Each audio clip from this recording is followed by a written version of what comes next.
আলিফ লাম মিম আল্লাহু লা ইলাহা ইল্লা হুয়াল হাইয়ুল কাইয়্যুম।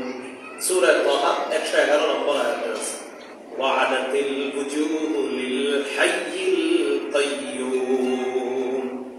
এগুলাকে কি বলা হয়? ইসমে আযম। এগুলা দিয়ে দোয়া করলে আল্লাহ দোয়া কবুল করেন। এরপরে আল্লাহ বলেন লা তাখুযুহু সিনাতু ওয়ালা নাওম। তন্দ্রা তাকে স্পর্শ করে না, নিদ্রা তাকে স্পর্শ করে না। তন্দ্রা কাকে বলে? তন্দ্রা যখন আর বাচ্চাগুলো রাত 3:30 বাজে যখন ওঠে তখন আইসে একটু দেখেন তন্দ্রা কাকে বলে। বাচ্চারা 3:30 4টা ওঠে, যে সমস্ত পরিবারে মোবাইল চালায় না, বাচ্চারা মোবাইল দেখে না, এই বাচ্চাগুলো দেখবেন রাত্রে 8টা 9টা হইতেই দেখি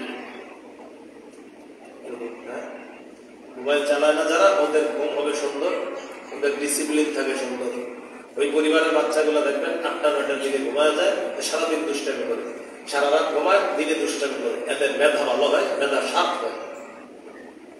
যে বাচ্চারা রাতে সুন্দর ঘুমায়, ছোটবেলা থেকে বাচ্চা বয়স 2-3 বছর, তখন থেকে মোবাইল টোবাইল না দিয়ে ওর ঘুমটা যদি সুন্দর হয় এবং রাতের ঘুম সুন্দর, দেখবেন সারাদিন ঘুমাবে না, খালি চো চো করে খালি দুষ্টামি করবে।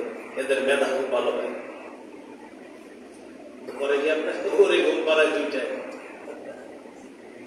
পরে এটা উঠে গিয়ে পরের দিন 12টায়।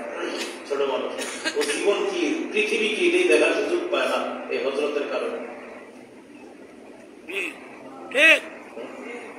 কি এক জিনিস যে ধরাই দিচ্ছেন, এটার কারণে ওর আশেপাশে কি মুরব্বী আছে না কে আছে খোঁজ নাই, ওর নানা কি দাদা কি। আপনি দেখবেন মামার বাড়ির যে মজা ছিল আগে, নানার বাড়ির মজা, এগুলো বাচ্চাদের মধ্যে এখন নাই, বুঝেই না। মামার বাড়ি নানার বাড়ি এটা যে একটা মজার জিনিস ছিল, এটাতে বছরের পর বছর আমরা অপেক্ষা করতাম কবে নানার বাড়ি যাব। কিসের নানার বাড়ি সব ভুলে গেছে, কে আছে না আছে কিচ্ছু মনে নেই, সব